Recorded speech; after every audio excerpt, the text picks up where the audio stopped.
Hello everybody, welcome back to another video. Today's video is going to be much longer because it is about a potential tropical storm or even a hurricane developing and hitting the Gulf Coast. And we don't know exactly where this will hit, but one disclaimer that I really want to make is whether it's going to be a tropical storm that is about 65 miles per hour or a borderline hurricane that is around 75 miles per hour, the impacts nevertheless are going to be enormous. There's going to be lots of rain, lots of severe weather with this system, huge wind, but the main, I think, concern is the massive flooding and rainfall. This system will be slow moving, fairly strong for this early on in the season, so please stay tuned to the weather in general. If you have friends in the Gulf Coast and you're watching this video, direct them to this video or just tell them to keep watching the weather, because this is mainly the purpose of this video is to keep you guys safe. That's the whole purpose of this video. So the GFS has backed off on this hurricane a couple days ago, but now it has re-strengthened the hurricane. You can see it's not moving it up the Florida coast anymore, and now it's going further deep into the Gulf Coast, hitting essentially Louisiana, Mississippi. So if this does happen, this could be a borderline Category 1 hurricane. However, I have a feeling this will be a tropical storm and not necessarily a Category 1 hurricane. However, as I said at the beginning, the impacts are going to be huge. And you can see this hurricane is slow moving, and then it finally moves out. And that is just one model. Let's check on the CMC model. So if you go to the CMC model, track it back, same story as you just saw. Develops from the Yucatan Peninsula. Right now it's sitting right east of the Yucatan Peninsula, developing strong thunderstorms. A lot of favorable environment. It's a favorable environment for this hurricane to develop in.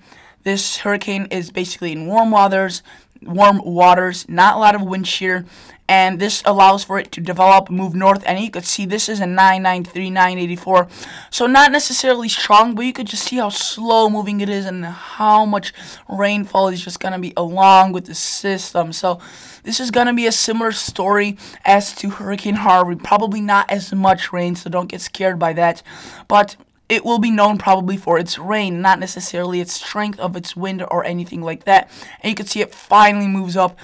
This is the second week already, and it's moving up into Kentucky and Tennessee. So very slow moving, lots of rainfall. I'll show you the rainfall.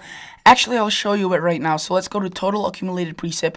You can see a lot of rainfall. Anywhere you see yellow, that is above 12 inches of rain. Anywhere you see red, that is above 6 inches. The CMC is still fairly conservative. You can see the GFS has this bullseye right here at landfall, which is just bright yellow, which is possibly up to 20 inches of rain, which is insane. A lot, and this could still change. It could go up, it could go down, but I have a feeling that this might go up, these rainfall amounts, since the hurricane strength has been, or the storm strength has been going up lately. And those are a couple of models. Let me go to the FV3 GFS. This model tends to be very vicious with its hurricane. So, you can see a lot of rainfall nevertheless. But let's go to rain/frozen, which is just basically showing you the rain. And let's bring it back to now. Okay, and this is, yeah, okay, so you can see this hurricane doesn't seem to be.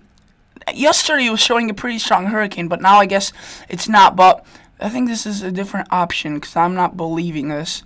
Let's just go to okay, this is the option I was looking for. So you could see this is it shows a lot of moisture. Again, nothing too strong, 989. It's not necessarily a strong hurricane, but that doesn't mean that the impacts are going to be weak. It's basically up to you whether you want to prepare for this hurricane. If you prepare for this hurricane, you will keep your family safe. You will have less damage to your property, and you will just be much happier. So please prepare. Even though it's still not hurricane season, officially hasn't started, hurricanes can still develop. Even a tropical storm, like I mentioned at the beginning, not much of a difference. Impacts are going to be huge. There's going to be a lot of travel issues. Not even travel issues. That's just probably the minor concern.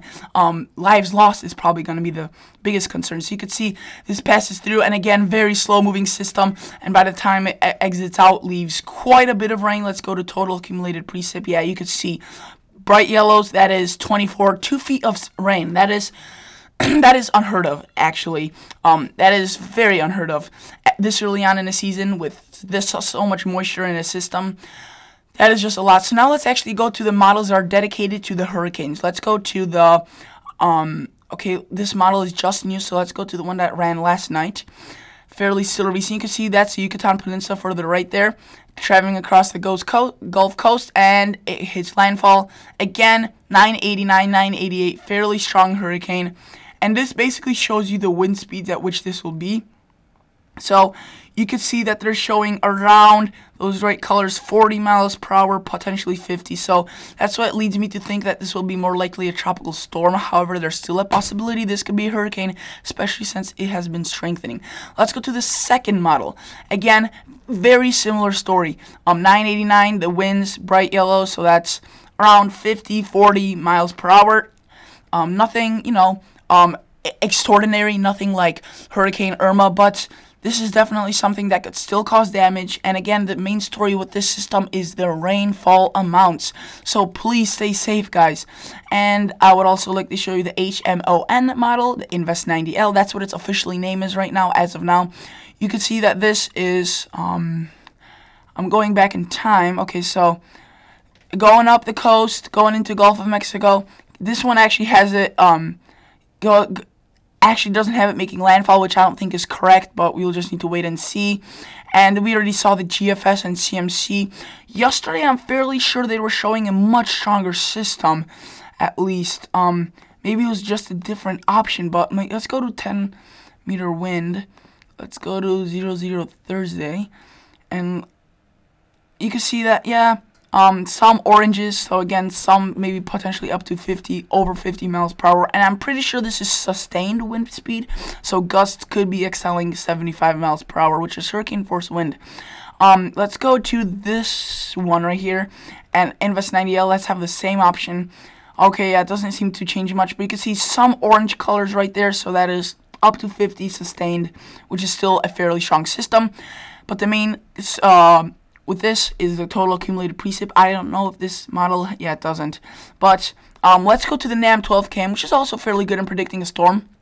You can see that the NAM has it just about the same strength. Don't get thrown off that it has darker colors because the key is different. You can see that last time the yellow colors represented about 44, 46. Now the yellow colors represent 30 mile per hour wind. So this is around orange, dark orange. So yeah, that's like 40, potentially up to upper 40s in wind.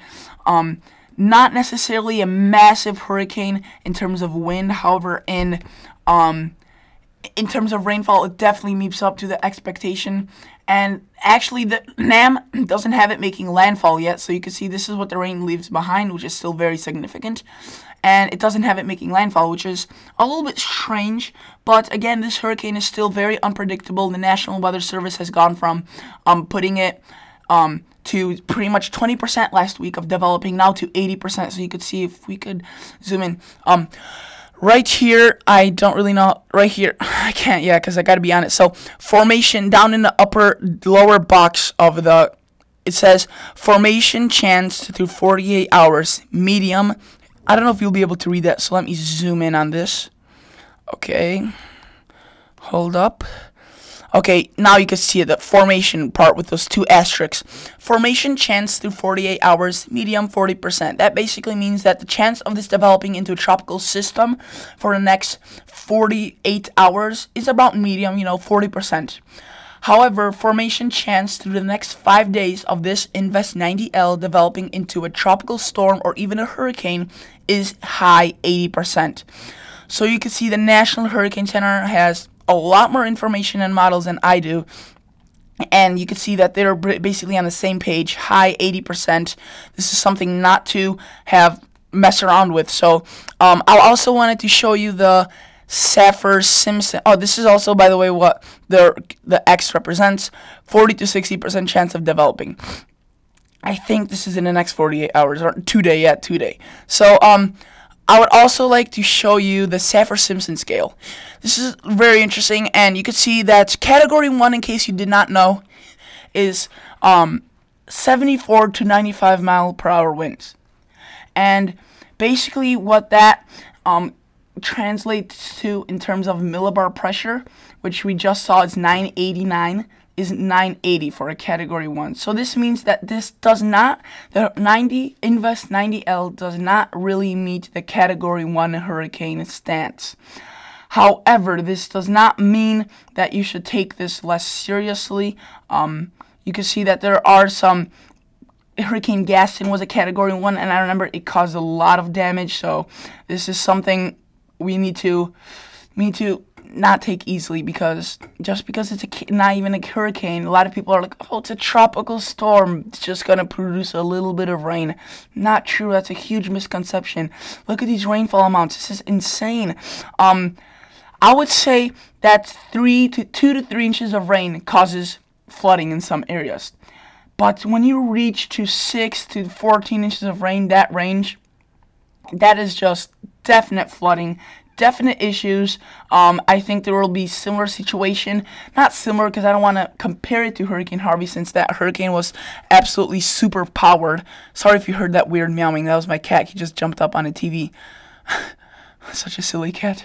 And but back to the serious situation, that this is actually again, the rainfall amounts may sound repetitive, but I really want you to take notice of this. Even though this is a tropical storm, the thing I want you to take away from this whole video is prepare if you live along the southeast coast, because you will need to take cover at some point or another once you realize this hurricane's not a joke, or before, when you actually will have time.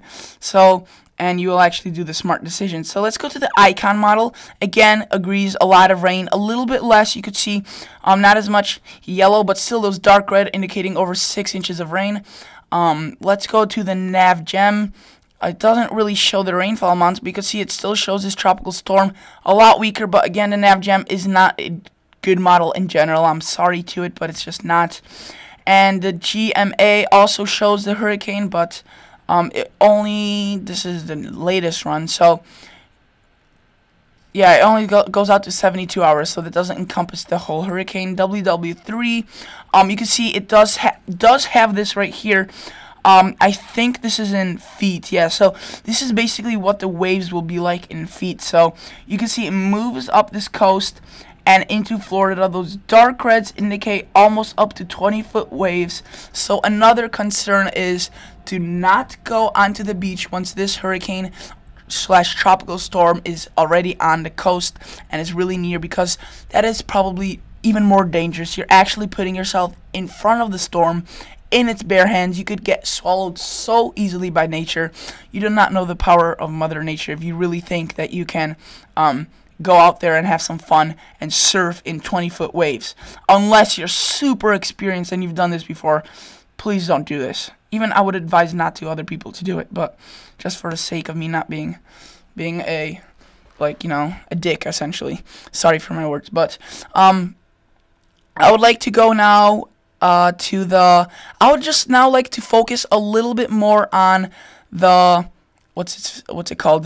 Just the temperatures across the United States country, because that will also lead to some cause of concern. This is separate from the hurricane.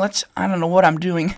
Let's go to regions, Con US, and you can see there's the hurricane right there developing, so potentially a pretty strong hurricane, which isn't nothing to joke around with. And I would like to now switch this to thermodynamics, 2-meter temperature anomalies. So this basically shows you wherever you see blue, where the temperatures are below average at this time at this place, where the red is, where it's above average at this time at this place. And you can see most of the country is at red. And this is actually, California might be a little bit blue, so there you might have some cooler conditions. And you can see right here where the hurricane makes a landfall, according to GFS, brings in a little bit cooler air and puts some below average temperatures for the southeast coast. But again, the Midwest will just be baking in 80s and 90s. At the end of the forecast period, you can see it starts to break up, but for at least the next week, we will be baking in warm temperatures. If you want to see the actual temperatures, which is 2-meter shaded, you could see 90s, 80s, Chicago, Madison, Wisconsin, Texas is just gonna be insane, baking in the hundreds. And I would actually like to find the place where it is below average. You can see that right here is where this hurricane is going to make landfall, bringing temperatures down into lower 60s. Makes sense. The outflow of all these storms along with this hurricane will produce a lot cooler air, but you could see hundreds in Texas, even potentially 90s, and even some hundreds out in the plains. So this is essentially a heat wave for much of the country, but just not a lot of people are talking about this because the hurricane is on our hands. And look at that 109, 108. That is ridiculous. And you can see it does start to cool off later on a little bit, but that is still so far out. This could definitely change. I know that couple forecast periods ago, this was not showing 80s and 90s for much of the country. I know that our area was supposed to be in the 70s much of next week. Now it's showing in the 80s and 90s. So just goes to show you that if this can change so drastically, so can the hurricane forecast. I'll probably definitely make a video on this tomorrow and probably on Saturday until it makes landfall. Even after landfall, I might make an update video. So and we don't even know when this might make landfall. This might stick around the coast, do a circle like Hurricane Jose did out here last year, and then make landfall maybe possibly midweek next week. Or it might just make landfall Saturday early into Sunday. We don't really know. This hurricane is very unpredictable. It's been consistent, the GFS showing this hurricane. That's why I think the GFS has the best handle on it, which has it landfalling fairly quickly. But again, we still don't know for sure. So that is basically it, guys. Sorry if this video was a little bit too long for you, for your preference, but there was just a lot to cover. So I'll just show you one last time the rainfall amounts. You could see quite a bit of rain for the southeast. And that's basically it, guys. Please consider subscribing to my channel. Please consider liking the video. And as always, see you guys in the next episode.